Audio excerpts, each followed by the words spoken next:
Hello बच्चों। तो आज हम लोग स्टार्ट करने वाले हैं केमिस्ट्री का एक चैप्टर जिसे वेस्ट बंगाल बोर्ड के बुक में चैप्टर 8.3 होगा। वो है chemical effect of electric current. और जनरली हम लोग इस पूरे चैप्टर में इलेक्ट्रोलाइसिस के ऊपर बात करेंगे। ये क्लास 8 का भी एक चैप्टर में ये टॉपिक था हम लोग का। तो इलेक्ट्रोलाइसिस क्या है इसको हम लोग बहुत अच्छे से समझेंगे और कि जो सिलेबस में है उसका हम लोग इलेक्ट्रोलाइसिस भी करेंगे। तो इलेक्ट्रोलाइसिस जो है ये दो वर्ड से मिलकर बना है, एक है इलेक्ट्रो, एक है लाइसिस। तो इलेक्ट्रो का मतलब होता है इलेक्ट्रिक करंट और लाइसिस के मतलब होता है ब्रेक डाउन होना, टूट जाना। तो क्या टूटता है सर, कैसे टूटता है सर? तो नॉर्मली अगर हम लोग डिफाइन करें तो क्या होगा, chemical decomposition of an electrolyte bye electricity, यानी इलेक्ट्रिसिटी की हेल्प से किसी इलेक्ट्रोलाइट को क्या करना, डिकम्पोज कर देना, उसको हम लोग को तोड़ देना। तो जनरली यहाँ पे हम लोग को दो चीज पढ़ना है पहले, एक कि ये इलेक्ट्रोलाइट क्या होता है और दूसरा कि ये कौन सा इलेक्ट्रिसिटी इस्तेमाल करते हैं। तो याद रखना कि इलेक्ट्रोलाइसिस के लिए हमेशा हम लोग डायरेक्ट करंट का इस्तेमाल करते हैं, जिसको हम लोग डीसी करंट बोलते हैं। और ये हम लोग को कहां से मिलता है? ये हम लोग को बैटरी से मिलता है। ठीक है, बैटरी से हम लोग को डीसी करंट मिलता है। और इस डीसी करंट की मदद से हम लोग ये एसी करंट में नहीं कर सकते हैं, क्योंकि एसी करंट का हमेशा डायरेक्शन चेंज होता है। इसके लिए डायरेक्शन यूनिडायरेक्शनल होना चाहिए, इसलिए हम लोग डायरेक्ट करंट का इस्तेमाल करते हैं। और तोड़ते किसको है? इलेक्ट्रोलाइट के बारे में। तो अभी हम लोग को इलेक्ट्रोलाइट के बारे में भी पढ़ना है, लेकिन इलेक्ट्रोलाइसिस होने के लिए पहले क्या क्या कंडीशन होना चाहिए, ये कंडीशन को फुलफिल करेगा तभी जाकर हम लोग इलेक्ट्रोलाइसिस कर पाएंगे। तो पहला कंडीशन है कि compound must be an electrolyte, कि सबसे पहले तो जिस चीज का हमको इलेक्ट्रोलाइसिस करना है वो किसमें होना चाहिए? कंपाउंड के फॉर्म में होना चाहिए। और वो कंपाउंड मस्ट भी क्या होना चाहिए? इलेक्ट्रोलाइट होना चाहिए। यानी अगर वो इलेक्ट्रोलाइट नहीं है तो उसका हम लोग इलेक्ट्रोलाइसिस नहीं कर सकते हैं। ठीक है, और वो कंपाउंड के फॉर्म में होना चाहिए। ठीक है, दूसरा कि electrolytes must be in aqueous और फ्यूज स्टेट, मोल्टेन स्टेट भी बोलते हैं, यानी वो सॉलिड स्टेट में नहीं होना चाहिए। या तो एक्वस होना चाहिए, यानी उसको हम लोग पानी में घोल देना होगा, या फिर फ्यूज होगा, यानी बिना पानी को उसको हम लोग पिघला देंगे, तो उसको हम लोग बोलते हैं फ्यूज स्टेट। तो ये दो कंडीशन अगर होगा तभी हम लोग उसका इलेक्ट्रोलाइसिस कर पाएंगे, अदरवाइज हम लोग इलेक्ट्रोलाइसिस नहीं कर पाएंगे। ठीक है, तो यहाँ पहले हम लोग इलेक्ट्रोलाइट समझ लेते हैं कि क्या होता है, उसके बाद हम लोग इलेक्ट्रोलाइसिस करेंगे। तो इसलिए जरूरी है क्योंकि इससे एक क्वेश्चन तो जरूर बनेगा तुम्हारे एग्जाम में। तुम्हें 4 ऑप्शन देगा, अब बोलेगा इसमें कौन सा इलेक्ट्रोलाइट है या कौन सा इलेक्ट्रोलाइट नहीं है, तो तुम्हें पता होना चाहिए। ठीक है, तो कैसे हम लोग समझते हैं, हम लोग देखते हैं यहाँ पे। तो इलेक्ट्रोलाइट क्या होता है? इलेक्ट्रोलाइट होता है कि जिससे ऐसा कंपाउंड जिससे इलेक्ट्रिक करंट गुजरने पर वो अपने आयंस में टूट जाए, ब्रेक हो जाए, इसमें आयंस में।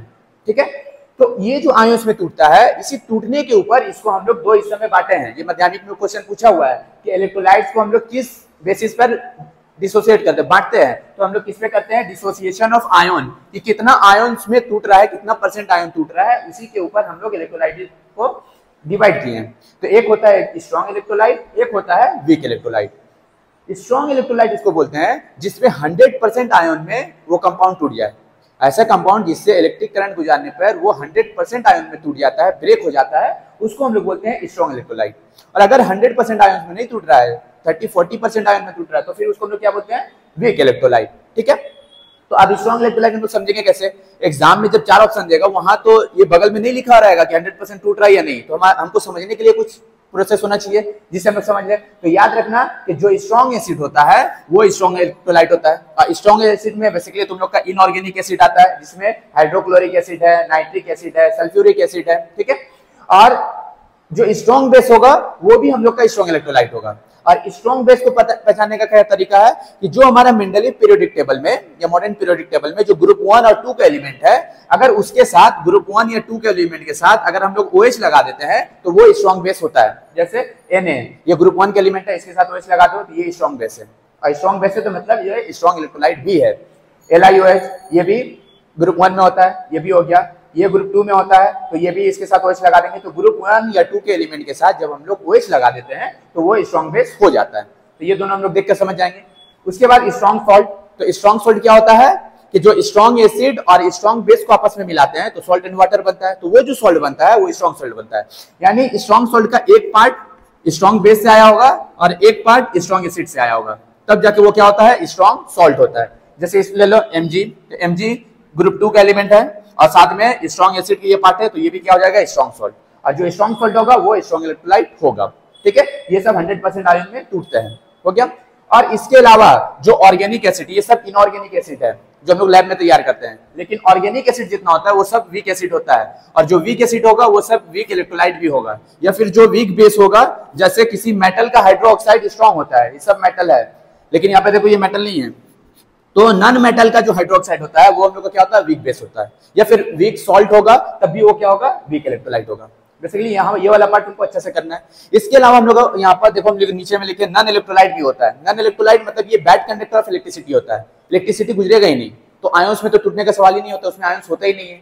लेकिन तुमको ये सब नाम याद रखना है क्योंकि माध्यमिक में पूछा हुआ है, जैसे kerosene, sugar solution, benzene, pure water, ये सब क्या होता है, नॉन इलेक्ट्रोलाइट होता है। मतलब इससे अगर हम लोग इलेक्ट्रिसिटी गुजार भी दें तो एक तो गुजरेगा नहीं, ये बैड कंडक्टर होता है, और आयंस तो टूटता ही नहीं है। ठीक है, तो ये हम लोग का। लेकिन अगर तुमसे सवाल पूछे कि इलेक्ट्रोलाइट्स का कितने टाइप होता है, तो दो ही टाइप लिखना है, स्ट्रॉन्ग एंड वीक, और किस बुनियाद पर टूटा है, किस बेसिस पे तोड़ते हैं इसको हम लोग, तो डिसोसिएशन ऑफ आयन।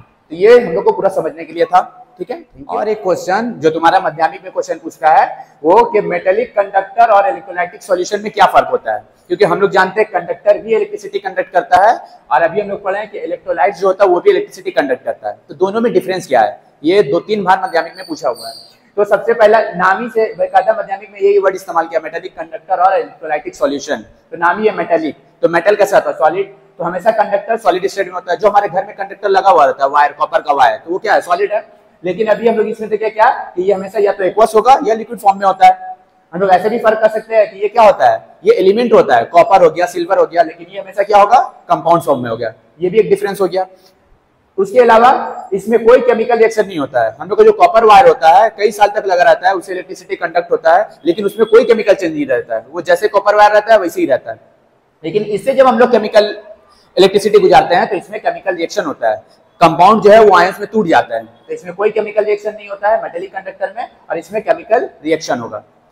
और मेटेलिक कंडक्टर में जो हमारा कॉपर वायर होता है, सिल्वर वायर होता है, silver is the best conductor, तो उसमें हम लोग का क्या होता है कि जो इलेक्ट्रिसिटी कंडक्ट करता है एक जगह से दूसरा जगह लग जाता है, हम लोग स्विच ऑन करते हैं, वहां से इलेक्ट्रिसिटी जाता है इंस्ट्रूमेंट के पास, तो वो किसके जरिए जाता है, वो फ्री इलेक्ट्रॉन्स के जरिए जाता है। मेटल में जो होता है वो फ्री इलेक्ट्रॉन्स होता है, वही इलेक्ट्रिसिटी को कंडक्ट करता है। ठीक है, लेकिन इसमें जो है वो जो आयंस में टूटता है वो आयंस इलेक्ट्रिसिटी को कंडक्ट करवाता है। तो याद रखना ये सबसे इंपॉर्टेंट पॉइंट है कि मेटेलिक कंडक्टर में इलेक्ट्रिसिटी कंडक्ट कराता है फ्री इलेक्ट्रॉन्स, और जो इलेक्ट्रोलाइटिक सॉल्यूशन होता है इसमें इलेक्ट्रिसिटी कंडक्ट कराता है आयंस। ठीक है, करा गया है। और ये वीडियो तुम लोग के एग्जाम पॉइंट ऑफ व्यू से बहुत ज्यादा इंपॉर्टेंट होने वाला है, तो आखिरी तक इस वीडियो को जरूर से देखना, क्योंकि इसमें बहुत ज्यादा क्वेश्चन पूछे जाते हैं एग्जाम में। और ये चूंकि सेकंड लेक्चर है, और अगर तुम इस चैनल पे नए हो तो पहले इसके डिस्क्रिप्शन में लिंक दिया हुआ है, लेक्चर 1 जाकर देख कर आओ तो तुमको ज्यादा अच्छे से समझ में आएगा। ठीक है, तो चलो स्टार्ट करते हैं हम लोग। तो हम लोग आज वाटर का इलेक्ट्रोलाइसिस करने वाले हैं, लेकिन उससे पहले हम लोग जान ले कि हम लोग जिसमें इलेक्ट्रोलाइसिस करते हैं उसके बारे में कुछ वर्ड जो है हम लोग को जानकर रखना है। तो सबसे पहले हम लोग जिस पोर्ट में जिसमें इलेक्ट्रोलाइसिस करते हैं उसको हम लोग क्या बोलते हैं, वोल्टामीटर। ये वर्ड से मिलता जुलता एक वर्ड है वोल्ट मीटर, जिससे हम लोग पोटेंशियल डिफरेंस नापते हैं। वो इलेक्ट्रिसिटी चैप्टर में बहुत बच्चे एग्जाम में गलत ऑप्शन मार्क किया जाते हैं, वोल्ट मीटर, वोल्टामीटर। तो याद रखना कि वोल्टामीटर में हम लोग क्या करते हैं, इलेक्ट्रोलाइसिस करते हैं। ठीक है, ये पूरा जो सेटअप है इसको हम लोग बोलते हैं वोल्टामीटर। अब इसमें तुम देखो 2 रॉड लगा हुआ है, यहाँ पर एक रॉड है, यहाँ पर एक रॉड है, तो इस दोनों रॉड को मिला के हम लोग बोलते हैं इलेक्ट्रोड्स। क्या बोलते हैं, इलेक्ट्रोड्स, जो किसका बना हुआ रहता है, प्लैटिनम या ग्रेफाइट का बना रहता है। हमेशा नहीं, जनरली तौर पर जब नॉर्मल इलेक्ट्रोलाइसिस करते हैं हम लोग तो ये प्लैटिनम या ग्रेफाइट का बना हुआ रहता है। अब इसमें ये जो दोनों रॉड है, इसमें एक रॉड ये जो हम लोग बैटरी से कनेक्ट किए हैं, बैटरी के पॉजिटिव से टर्मिनल से कनेक्ट किए हैं, तो जो रॉड जो इलेक्ट्रोड बैटरी के पॉजिटिव टर्मिनल से कनेक्ट होता है उसको हम लोग बोलते हैं एनोड, और जो रॉड बैटरी के नेगेटिव टर्मिनल से कनेक्ट रहता है उसको हम लोग बोलते हैं कैथोड। हो गया यहाँ तक। इन दोनों को मिलाकर, एनोड और कैथोड को एक साथ मिलाकर हम लोग क्या बोलते हैं, इसको इलेक्ट्रोड्स बोलते हैं। और जिस चीज का, जिस कंपाउंड का हम लोग को, जिस सब्सटेंस का हम लोग को इलेक्ट्रोलाइसिस करना है उसको हम लोग लिक्विड फॉर्म में यहाँ पे लेते हैं, जिसको हम लोग बोलते हैं इलेक्ट्रोलाइट या इलेक्ट्रोलाइटिक सब्सटेंस। ठीक है, ये सब टर्म जानना होगा तुमको कि एनोड कहाँ कनेक्ट रहता है, ये बैटरी के पॉजिटिव टर्मिनल से हम लोग बोले थे। हम लोग लास्ट प्रीवियस लेक्चर में हम लोग इस चीज को जान रहे थे कि हम लोग को यहाँ पर डीसी करंट देना पड़ता है, इसलिए हम लोग क्या लगाते हैं, बैटरी लगाते हैं। बैटरी में 2 टर्मिनल होता है, एक पॉजिटिव एक नेगेटिव। जो पॉजिटिव से जुड़ा रहता है उसको एनोड बोलते हैं, और जो नेगेटिव से जुड़ा रहता है उसको हम लोग कैथोड बोलते हैं। और ये इलेक्ट्रोड्स किस चीज का बना रहता है, या ग्रेफाइट का या प्लैटिनम का। और जो हम लोग इलेक्ट्रोलाइटिक सब्सटेंस लेते हैं वो हमेशा किस फॉर्म में लेते हैं, एक्वस फॉर्म में लेते हैं। हम लोग को पता है कि हम लोग इलेक्ट्रोलाइसिस का कंडीशन था कि जो कंपाउंड होना चाहिए वो कैसा होना चाहिए, एक्वस फॉर्म में होना चाहिए। ठीक है, तो ये सब पॉइंट को अच्छा से जान लो तुम लोग। अब हम लोग वाटर का इलेक्ट्रोलाइसिस करते हैं, लेकिन देखो हम हेडिंग क्या लिखे है, electrolysis of acidulated water. Electrolysis of water नहीं लिखे हैं, इलेक्ट्रोलाइसिस ऑफ एसिडुलेटेड वाटर। क्या मतलब है, क्योंकि इसलिए हम बोल रहे हैं कि जब पिछला लेक्चर देख कर आओ, क्योंकि हम लोग लास्ट लेक्चर में ये देखे थे कि जो प्योर वाटर होता है वो नॉन इलेक्ट्रोलाइट होता है, उससे इलेक्ट्रिक करंट गुजरेगा ही नहीं, तो वो अपने आयंस में टूटेगा ही नहीं। तो इसलिए उसको हम लोग इलेक्ट्रोलाइट बनाने के लिए उसमें हम लोग क्या करते हैं, थोड़ा सा एसिड का मिकदार मिला देते हैं। कौन सा एसिड मिलाते हैं सर, तो हम लोग H2SO4 मिलाते हैं, सल्फ्यूरिक एसिड, इसलिए यहाँ पे लिखे हुए हैं सल्फ्यूरिक एसिड मिलाते हैं। अब जन में सवाल आएगा कि सर सल्फ्यूरिक एसिड ही क्यों मिलाते हैं, नाइट्रिक एसिड मिला लें, हाइड्रोक्लोरिक एसिड मिला लें। तो याद रखना कि जो नाइट्रिक एसिड होता है या हाइड्रोक्लोरिक एसिड होता है वो एक वोलेटाइल सब्सटेंस होता है। वोलेटाइल का मतलब होता है जिसको अगर हम लोग ओपन एयर में रख दें तो वो वेपर बन करके उड़ जाता है, इसलिए हम लोग H2SO4 को मिलाते हैं, क्योंकि ये एक नॉन वोलेटाइलिक सब्सटेंस है जो पानी के अंदर मिला हुआ रहता है और पानी को इलेक्ट्रोलाइट बनाकर रखता है, इसलिए हम लोग क्या मिलाते हैं, सल्फ्यूरिक एसिड मिलाते हैं। ठीक है, आज जैसे ही यहाँ पर हम लोग इलेक्ट्रोलाइट में वाटर लेते हैं तो उसके साथ साथ हम लोग का सल्फ्यूरिक एसिड भी रहता है, और जैसे ही हम लोग स्विच ऑन करते हैं बैटरी से तो यहाँ पर क्या होता है, ये इसको आयंस में तोड़ता है, तो पानी जो है वो H+ आयन और OH- आयन में टूटता है, और सल्फ्यूरिक एसिड जो है ये भी H2+ आयन और SO4 2- आयन में टूटता है। अब उसके बाद क्या होगा कि प्लस आयन माइनस की तरफ माइग्रेट करेगा और माइनस आयन प्लस की तरफ माइग्रेट करेगा, क्योंकि हम लोग को पता है बैटरी से यहाँ पे सब प्लस है और यहाँ पर सब क्या है, माइनस है। तो कैथोड में क्या होगा, कैथोड में चूंकि हम लोग को पता है ये सब क्या है, माइनस है, माइनस मतलब इलेक्ट्रॉन, तो वो किसको अट्रैक्ट करेगा, प्लस को अट्रैक्ट करेगा, और प्लस में क्या है, H+ है, तो H+ वहां पर गया, कैथोड में हम लोग का क्या गया, H+ गया।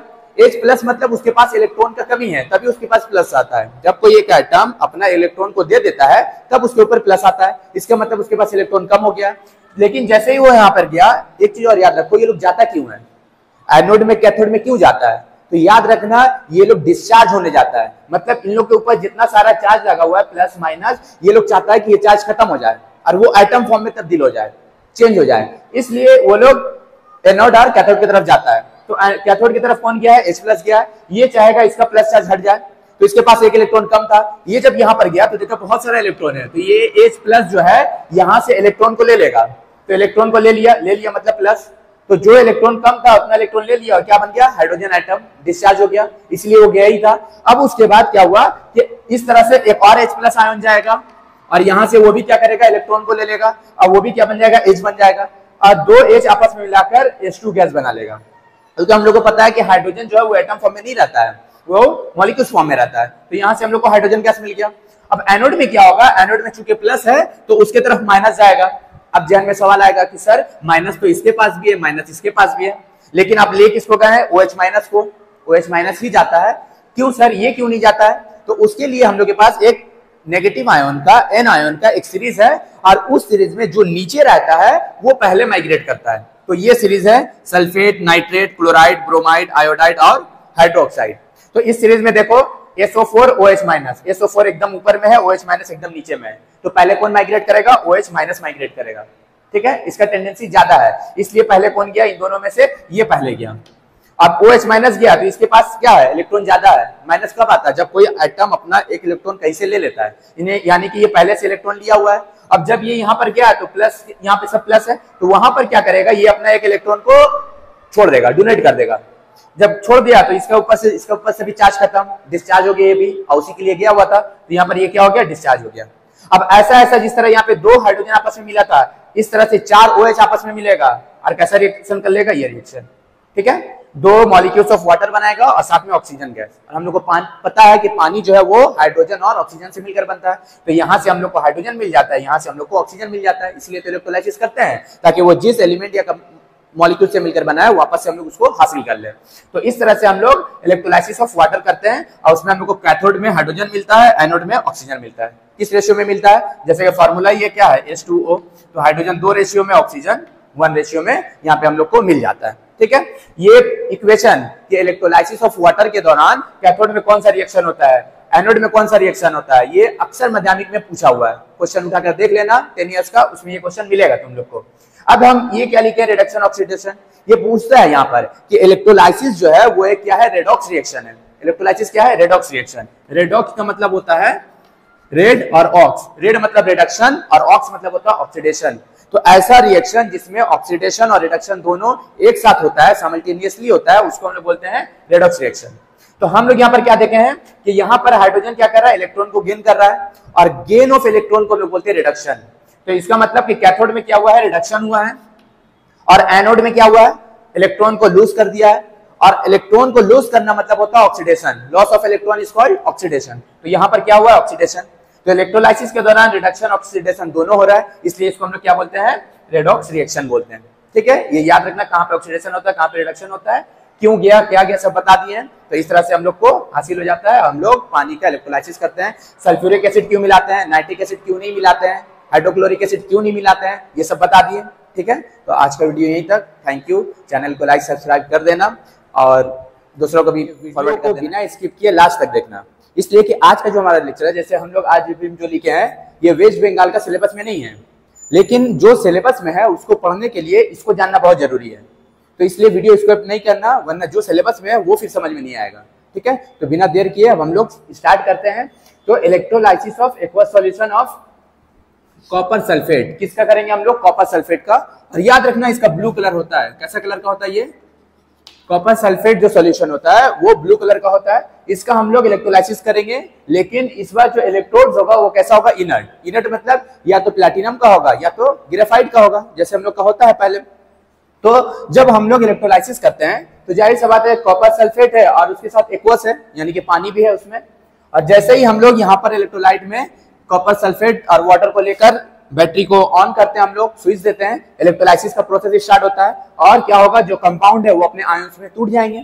तो कॉपर सल्फेट कॉपर आयन और सल्फेट आयन में टूटता है, और वाटर जो है वो हाइड्रोजन आयन और हाइड्रोक्सिल आयन में टूटता है, H+ और OH- में। ये हम लोग लास्ट वीडियो में भी देखे हैं। अगर तुम लोग नहीं समझ रहे हो कि कैसे होता है तो जाकर डिस्क्रिप्शन में लिंक है, पिछला वीडियो देख कर आओ, तो ये समझ में आएगा कि कैसे टूटता है। ठीक है, उसके बाद हम लोग देखते हैं कि इन लोग का चाहत होता है, ये लोग चाहता है कि ये लोग डिस्चार्ज हो जाए, और डिस्चार्ज होने के लिए कोई एनोड के पास जाता है और कोई कैथोड के पास जाता है। तो सबसे पहले हम लोग देख रहे हैं कि कैथोड में क्या होगा। तो कैथोड में कौन सा जाता है, चूंकि इसके पास सब इलेक्ट्रॉन्स होता है, माइनस चार्ज होता है, तो प्लस चार्ज को अट्रैक्ट करता है। अब प्लस चार्ज में हम लोग देखते हैं कि कॉपर के ऊपर भी प्लस है और हाइड्रोजन के ऊपर भी प्लस है। ठीक है, तो कौन जाएगा पहले, तो यहाँ पर याद रखना, हालांकि मेटल का एक रिएक्टिव सीरीज है, वो हम लोग नेक्स्ट चैप्टर में मेटलर्जी में अच्छे से पढ़ेंगे। यहाँ याद रखो कि कॉपर पहले डिस्चार्ज होना जाता है, उसका टेंडेंसी ज्यादा होता है, इसलिए पहले डिस्चार्ज होने के लिए कौन जाता है, कॉपर जाता है। तो कॉपर के कैथोड में कौन गया, कॉपर गया, Cu2+। अब 2+ है, इसके मतलब इसके पास 2 इलेक्ट्रॉन कम है, और यहाँ पर जाकर ये यहाँ से क्या करता है, 2 इलेक्ट्रॉन को ले लेता है। 2 इलेक्ट्रॉन को ले लिया और इसका जो चार्ज था वो खत्म हो गया, डिस्चार्ज हो गया, इसी के लिए तो वो जाता है। तो कॉपर एटम में तब्दील हो गया।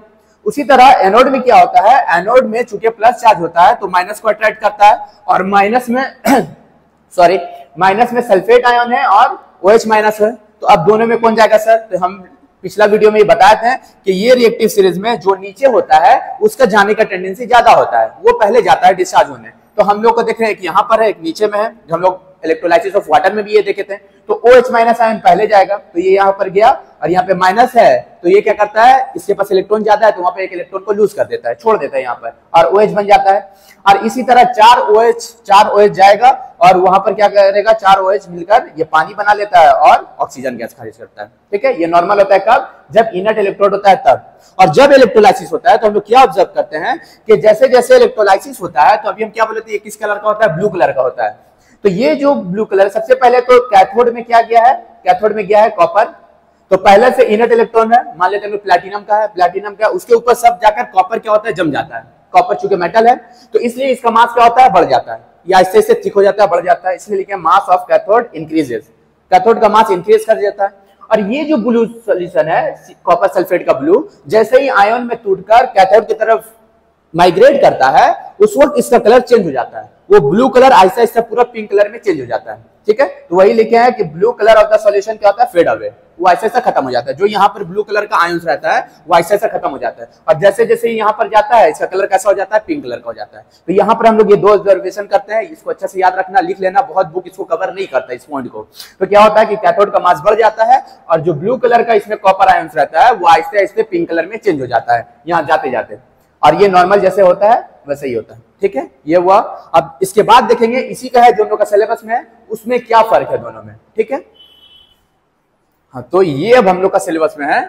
यहां से बोर्ड्स में क्वेश्चन आते हैं, सर एक ही जैसा हेडिंग तो लग रहा है लेकिन एक्वस सॉल्यूशन है, वही ब्लू कलर का है। सिर्फ इस बार डिफरेंस ये है कि इस बार ये जो इलेक्ट्रोड्स है, लास्ट टाइम इनर था या प्लैटिनम का या ग्रेफाइट का, लेकिन इस बार जो इलेक्ट्रोड्स लिए एक किसका लिए हम लोग, कॉपर का, जिसका सिंबल Cu होता है। ठीक है ना, ये दोनों किसका बना हुआ है, कॉपर का। तो क्या फर्क होता है सर, तो हम करके देखते हैं क्या फर्क होता है। तो जब हम लोग कॉपर सल्फेट के इलेक्ट्रोलाइसिस की सेम चीज इलेक्ट्रिसिटी देंगे तो ये टूटेगा कॉपर आयन सल्फेट आयन में, H+ आयन में, OH- आयन में, और कैथोड में भी Cu2+ जाएगा, और यहाँ पर जैसे बन रहा था कॉपर वैसे ही बनेगा। फर्क कहाँ पे आएगा, फर्क आएगा एनोड में। कैसे फर्क आएगा, तो सर वही तो होगा, जब 2 माइनस है तो रिएक्टिव सीरीज के हिसाब से OH- चूंकि नीचे है तो ये इसका टेंडेंसी पहले है जाने का, तो OH- आयन जाएगा। लेकिन इस बार यहां से नहीं होता है ऐसे। इस बार क्या होता है कि यहाँ पर खुद एनोड जो कॉपर का बना हुआ है वो इलेक्ट्रॉन को लॉस करके छोड़कर कॉपर आयन बनकर इस सोल्यूशन में गिरना स्टार्ट कर देता है। सर ये कैसे समझ में आएगा, कब गिरेगा नहीं गिरेगा, तो याद रखना, अगर इलेक्ट्रोड जिस मेटल का बना हुआ है, इलेक्ट्रोड जिस मेटल का बना हुआ है, अगर उसी का आयन इलेक्ट्रोलाइट के तौर पे इस्तेमाल हो रहा है तो उस वक्त खुद एनोड टूट टूट कर इसमें गिरना स्टार्ट कर देगा। जैसे यहाँ पर आयन्स में क्या है, कॉपर आयन है, और ये बना भी किसका है, कॉपर का है। तो जिस मेटल के ये बना है यानी कॉपर का, अगर उसी का आयन सॉल्यूशन में है यानी कॉपर आयन सॉल्यूशन में है, तो एनोड की तरफ कुछ भी माइग्रेट नहीं होगा, ना OH- जाएगा ना SO4- जाएगा, बल्कि क्या होगा, खुद यहाँ का कॉपर टूट टूट कर इसके अंदर गिरना स्टार्ट हो जाएगा। मतलब सिंपली होगा क्या कि अगर ये एनोड कॉपर का है तो यहाँ से Cu2+ आयन गिरना स्टार्ट होगा, और वही Cu2+ आयन फिर कॉपर में चला जाएगा। जो यहाँ पे गिर रहा है वही कहाँ चला जाएगा, कैथोड में चला जाएगा, और कैथोड में जाकर कॉपर बना लेगा। यानी इसके अंदर का जो आयन्स है वो जैसा है वैसे ही रहेगा, वो नहीं माइग्रेट करेगा, बल्कि यहां से जो कॉपर टूट टूट कर इसके अंदर आ रहा है वही इसके अंदर चल जाएगा, यहां से आएगा यहां चल जाएगा, यहां से आएगा यहां चल जाएगा, यही होगा। तो इस बार ऑब्जर्वेशन क्या करेंगे हम लोग, जैसे इसमें टूट टूट कर इसमें जा रहा है तो जाहिर सी बात है जब ये टूट टूट कर एनोड का कैथोड पे जाएगा तो कैथोड ऐसे ऐसे मोटा होता जाएगा, कॉपर के ऊपर कॉपर जा रहा है, कॉपर ऐसे ऐसे क्या होगा, मोटा होता जाएगा, इसलिए मास ऑफ कैथोड इंक्रीजेस। यही चीज ऑब्जर्वेशन तुम्हारा 2022 में शायद पूछा हुआ है, माध्यमिक का क्वेश्चन उठाकर देखना, ये पूछा हुआ है। तो एनोड कैथोड का मास क्या होगा, इंक्रीज करेगा, और एनोड क्या हो रहा है, ये तो टूट टूट कर गिर रहा है, तो इसमें क्या होगा, इसका मास डिक्रीज करेगा। इससे पहले वाला में एनोड में कुछ नहीं हो रहा था क्योंकि वहां पर भी ऑक्सीजन गैस बन रहा था। इस बार तो ये क्या हो रहा है, टूट टूट के गिर रहा है, तो ऐसे ऐसे पतला होता जाएगा, इसलिए इसका मास भी क्या होगा, डिक्रीज होगा। और उसमें क्या था कि ब्लू कलर फेड हो जा रहा था, जो कि जाके पिंक कलर बन जा रहा था। इस बार तो ये जो ब्लू कलर का है ये तो जैसे सॉल्यूशन में वैसे ही रहेगा, ये तो माइग्रेट ही नहीं करेगा। जाएगा कौन, जो यहां से कॉपर टूट कर आएगा वो जाएगा, लेकिन यहाँ का जो ब्लू कलर है वो वैसे ही रहेगा। इसलिए blue colour of solution can't fade away, मतलब वो फेड नहीं करेगा, वो नहीं खत्म होगा, वो जैसा है वैसे ही रहेगा। तो इसके ऊपर क्वेश्चन बना हुआ है। अब अगर वो नहीं बताते तो ये नहीं समझ में आता कि कब चेंज होगा कब नहीं होगा। अगर इनर्ट इलेक्ट्रोड है तो ये चेंज होगा, ये फेड हो जाएगा, लेकिन अगर उसी कॉपर का बना हुआ है जिसका आयन्स है तो ये फेड नहीं होगा, बस यहाँ से टूट टूट कराएगा, यहाँ पर जाकर जम जाएगा। और यही करते हैं हम लोग इलेक्ट्रोप्लेटिंग में। जब इलेक्ट्रोप्लेटिंग बताएंगे तब बताएंगे, इसका एप्लीकेशन हम लोग वहीं पे करते हैं। ठीक है, तो ये हम लोग का सिलेबस में, और ये अक्सर पूछ लेता है क्योंकि बच्चे क्या करेंगे, अक्सर OH- वाला को ले जाएंगे कि इन दोनों में इसी का टेंडेंसी ज्यादा है, ये जाएगा और वहां पर ऑक्सीजन बनाएगा। नहीं, वो कब, वो जब इनर्ट इलेक्ट्रोड होगा तब। लेकिन अगर कॉपर का है तो इस बार कॉपर खुद यहाँ का टूट टूट के गिरने लगेगा और ये इक्वेशन बनाएगा। ये 2 बार माध्यमिक में पूछा हुआ है। ठीक है, तो आज के यहाँ तक। उसके बाद हम लोग नेक्स्ट वीडियो में इसका एप्लीकेशन पढ़ेंगे, और उम्मीद है तुम लोग को वीडियो अच्छा लगा होगा तो लाइक शेयर सब्सक्राइब कर दो। ठीक है, अपने दोस्तों में भी शेयर कर दो। Thank you. वीडियो में एप्लीकेशन ऑफ इलेक्ट्रोलाइसिस करेंगे कि इलेक्ट्रोलाइसिस के हेल्प से हम लोग क्या क्या कर सकते हैं, क्योंकि हमारा सिलेबस में सिर्फ 2 इलेक्ट्रोलाइसिस है। एक इलेक्ट्रोलाइसिस ऑफ वाटर है, एसिडुलेटेड वाटर, और दूसरा electrolysis of copper sulphate solution using copper electrodes है, जो कि ऑलरेडी हम लोग पिछले वीडियो में कर चुके हैं। अगर तुम लोग नहीं देखे हो और चैनल पे नए हो तो डिस्क्रिप्शन पे लिख के पहले जाकर देख लो, और चैनल को लाइक सब्सक्राइब भी कर दो। ठीक है, तो एप्लीकेशन ऑफ इलेक्ट्रोलाइसिस में पहला एप्लीकेशन जो करते हैं वो करते हैं हम लोग electroplating. Electro means electricity, electric current, और प्लेटिंग मतलब कोटिंग करना। यानी इलेक्ट्रिक करंट के हेल्प से अगर एक मेटल के ऊपर हम लोग दूसरे मेटल का लेयर चढ़ाते हैं, कोटिंग करते हैं, तो उसको हम लोग बोलते हैं इलेक्ट्रोप्लेटिंग। और इसके लिए हमको इलेक्ट्रिक करंट की जरूरत पड़ता है। तो करते ऐसा है कि एनोड ये होता है हम लोग का एनोड। हम लोग लास्ट क्लास में देखिए जो बैटरी के पॉजिटिव एंड से जुड़ा रहता है और जो नेगेटिव से जुड़ा रहता है उसको हम लोग बोलते हैं कैथोड। जब हम लोग इलेक्ट्रोलाइसिस ऑफ कॉपर सल्फेट किए थे यूजिंग कॉपर इलेक्ट्रोड्स, तो हम लोग क्या देखे थे कि एनोड के पास कुछ नहीं जाता है, बल्कि एनोड का कॉपर टूट टूट कर इसके अंदर गिरने लगता है और वही जाकर इसके ऊपर जम जाता है।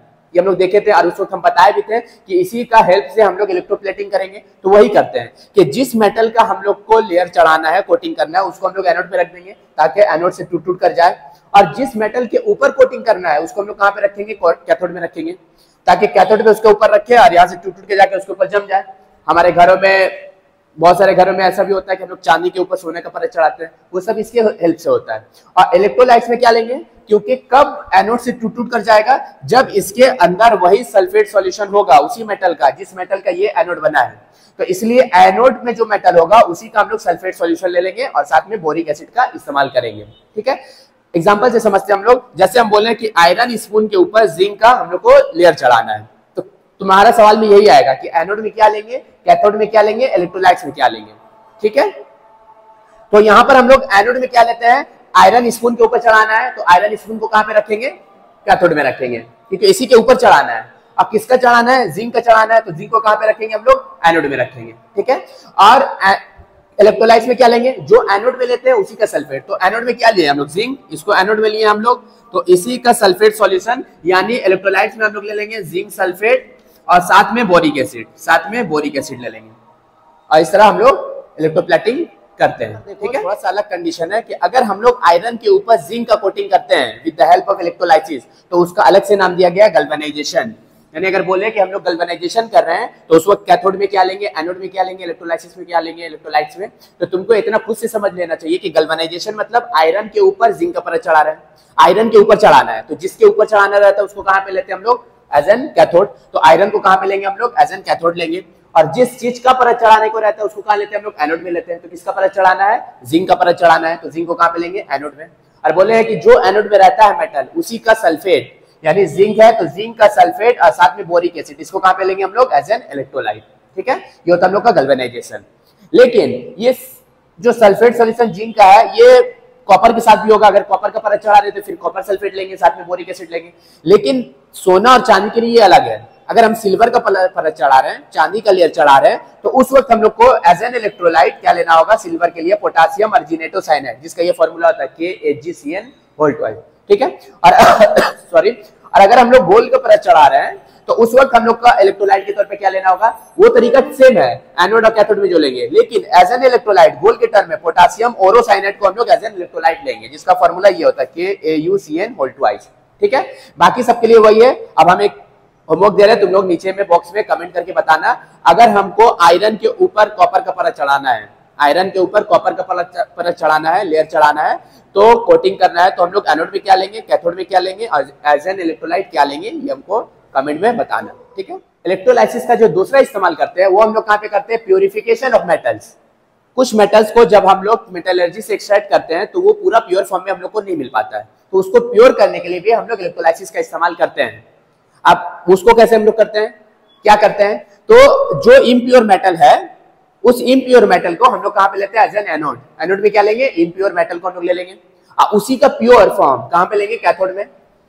और जब हम लोग एनोड में इम्प्योर मेटल लिए हैं उसी का सल्फेट सॉल्यूशन कहां पे ले लेंगे, अगर हम लोग एज एन इलेक्ट्रोलाइट ले लेंगे, तो जाहिर सी बात है जब सल्फेट सॉल्यूशन उसी में है उसी मेटल का, तो ये मेटल क्या होगा, आहिस्ता आहिस्ता टूट के गिरेगा और सब इसके ऊपर जाकर यहाँ से जम जाएगा, जैसे हम लोग इलेक्ट्रोप्लेटिंग में किए थे। तो जैसे तुम लोग का सिलेबस में कॉपर के लिए है, अगर हम तुमको इम्प्योर कॉपर दे दिए अब बोले इसको प्योर करना है, तो हम लोग एनोड में क्या लेंगे, कैथोड में क्या लेंगे, इलेक्ट्रोलाइट में क्या लेंगे, एग्जाम में तुम्हारा यही आएगा। तो अगर हम लोग को इम्प्योर कॉपर को प्योर करना है तो हम लोग एनोड में क्या लेंगे, इम्प्योर कॉपर को लेंगे, इम्प्योर कॉपर को लेंगे, और उसी का प्योर यानी प्योर कॉपर को कहां पे ले लेंगे, कैथोड में ले लेंगे, और इलेक्ट्रोलाइट में क्या लेंगे, कॉपर सल्फेट सॉल्यूशन ले लेंगे। जब यहां पर भी कॉपर है और एनोड में भी कॉपर है, बस यहाँ का कॉपर जो है टूट टूट कर इसके अंदर गिरेगा कॉपर आयन बनकर, और वो सब जाकर इसके ऊपर जम जाएगा, और आहिस्ता आहिस्ता तमाम इंप्योरिटीज यहीं पर रह जाएगा, और जितने इसके अंदर कॉपर है सब जाकर प्योर कॉपर के ऊपर जम जाएगा। इस तरह हम लोग मेटल को पूरा प्योर कर लेते हैं। अब उसके बाद क्या होता है कि जो एनोड में इंप्योरिटीज बच गया है वहां पर एक थैला बैग उसके साथ जोड़ देते हैं, और उसी में तमाम इंप्योरिटीज जमा होते रहता है। अब वो जो जमा होता है उसी को हम लोग बोलते हैं एनोड मड। एनोड मड वो बैग होता है जो किसके साथ जुड़ा रहता है, एनोड के साथ, नामी में एनोड। और इसमें क्या होता है कि जो भी इंप्योरिटीज होता है वो सब जाके उसमें जमता है, नाम का वो इंप्योरिटीज रहता है। लेकिन कभी कभी अगर इसका इंपॉर्टेंस पूछ ले, what are the importance of anode mud, तो इस एनोड मड के जरिए हम लोग कीमती जेवर वगैरह हासिल, जेवर नहीं मतलब मेटल्स हासिल करते हैं, जस्ट लाइक गोल्ड, सिल्वर, ये सब इंप्योरिटीज में हम लोग को यहाँ से मिल जाता है। ठीक है, ये एनोड मड का इंपॉर्टेंट है। और कॉपर को कैसे प्योर करते हैं, ये तुम लोग का सिलेबस में है, प्योरिफिकेशन ऑफ मेटल में। ओके, और इलेक्ट्रोलाइसिस का तीसरा जो हमारा इस्तेमाल है, जो हम लोग का सिलेबस में है, वो क्या है, extraction of metal. Extraction of metal मतलब किसी और से मेटल को एक्सट्रैक्ट करना, निकालना with the help of electrolysis. ठीक है, और इसमें हम लोग का सिलेबस में है कि एल्युमिनियम को एक्सट्रैक्ट करना है। जितना सारा हाईली रिएक्टिव मेटल्स होता है, मेटल रिएक्टिव सीरीज में ऊपर में जितना सारा पोटेशियम, एल्युमिनियम, जब हाईली रिएक्टिव मेटल्स होता है उसको हम लोग इलेक्ट्रोलाइसिस की मदद से एक्सट्रैक्ट करते हैं। तो जैसे हम लोग का यहाँ पे सिलेबस में एल्युमिनियम ऑक्साइड, जिसको हम लोग एल्यूमिना भी बोलते हैं, एल्यूमिना,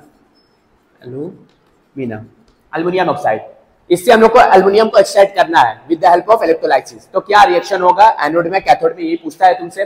तो सबसे पहले एल्युमिना जो होता है, एल्युमिनियम ऑक्साइड, इसका चूंकि बॉइलिंग पॉइंट बहुत ज्यादा हाई होता है, मेल्टिंग पॉइंट 2050 डिग्री होता है, 2050 डिग्री, तो इतना डीसी करंट की हेल्प से इतना मेंटेन करना बहुत नियर टू इम्पॉसिबल हो जाता है। इसलिए पहले इसको क्या करना पड़ता है, हम लोग को इसका बॉइलिंग पॉइंट को रिड्यूस करना पड़ता है। दूसरा बात कि इस सॉल्यूशन का जो विस्कोसिटी होता है वो बहुत ज्यादा हाई हो जाता है, तो उसको खत्म करने के लिए हम लोग सिर्फ एल्युमिनियम ऑक्साइड को हम लोग इलेक्ट्रोलाइसिस नहीं करते हैं, बल्कि इसके साथ हम लोग इस्तेमाल करते हैं क्रायोलाइट और फ्लोस्फर। ये माध्यमिक में पूछा हुआ है कि एल्युमिनियम के साथ और क्या क्या चीज का इस्तेमाल करते हैं एक्सट्रैक्शन ऑफ मेटल के लिए, एल्युमिनियम के कंडीशन में, सबके लिए नहीं। तो इसके साथ क्या इस्तेमाल करते हैं, क्रायोलाइट और फ्लोस्फर। उसका दोनों का क्या दिया हुआ है, फॉर्मूला दिया हुआ है। क्यों करते हैं, ताकि ये क्या करे, बीपी मतलब है बॉइलिंग पॉइंट को रिड्यूस कर दे, कहां से, 2015 से कम करके 900 कर दे, और उसका विस्कोसिटी को खत्म कर दे। इसलिए हम लोग क्रायोलाइट और फ्लोस्फर का इस्तेमाल करते हैं। अब जब इस्तेमाल कर लिए तो उसके बाद इलेक्ट्रोलाइसिस करते हैं, यहाँ पर Al2O3 लेते हैं, उसके बाद ये अपने आयंस में टूटता है, 2Al3 प्लस में और 3O2 माइनस में टूटता है। अब प्लस कहां पे जाता है, माइनस की तरफ। माइनस कहां पे रहता है, यहाँ पे सब माइनस रहता है। तो कैथोड में क्या गया, कैथोड में 2Al3 प्लस गया, तो कैथोड में 2Al3 प्लस गया। अब वहां पर जाकर देखा कि यहाँ पे बहुत सारा माइनस है, तो इसके पास 6 इलेक्ट्रॉन कम था, 3 2 जा 6, तो 6 इलेक्ट्रॉन को ये क्या किया, यहाँ पे गेन कर लिया, 6 इलेक्ट्रॉन को गेन करके यहाँ पे एल्युमिनियम बना लिया। और एनोड में क्या जाएगा, एनोड में चूंकि यहाँ पे प्लस चार्ज होता है, सब यहाँ से प्लस चार्ज जाता है, तो इसके तरफ क्या माइग्रेट होगा, क्या डिस्चार्ज होने के लिए जाएगा, माइनस आयन। तो माइनस किस में है, माइनस ऑक्सीजन में, तो यहाँ पे ऑक्सीजन गया, और यहाँ पर इसके पास चूंकि माइनस है, 6 इलेक्ट्रॉन एक्स्ट्रा होता है, तो वहां जाकर ये 6 इलेक्ट्रॉन को लूज कर देता है, और लूज करने के बाद 3O2 बना लेता है। ठीक है, तो इसमें तुमको दोनों इक्वेशन पूछेगा, एनोड में कैथोड में क्या होता है, या फिर पूछ लेगा क्या इस्तेमाल करते हैं हम लोग, क्रायोलाइट एंड फ्लोस्फर। तो ये हम लोग का एक्सट्रैक्शन ऑफ मेटल में हम लोग का एल्युमिनियम के ऊपर है, प्यूरिफिकेशन में हम लोग का कॉपर पे है, और इलेक्ट्रोप्लेटिंग में कुछ भी पूछ सकता है, खासकर वो गोल्ड और सिल्वर के कंडीशन में क्या हम लोग एज इलेक्ट्रोलाइट इस्तेमाल करते हैं, ये सब माध्यमिक में पूछता है। ठीक है, तो ये हमारा पूरा था एप्लीकेशन ऑफ इलेक्ट्रोलाइसिस, और इसी के साथ हम लोग का ये चैप्टर भी पूरा कंप्लीट हो गया है। Thank you. और चैनल में इसी तरह बने रहे और लाइक शेयर सब्सक्राइब भी कर दें। Thank you.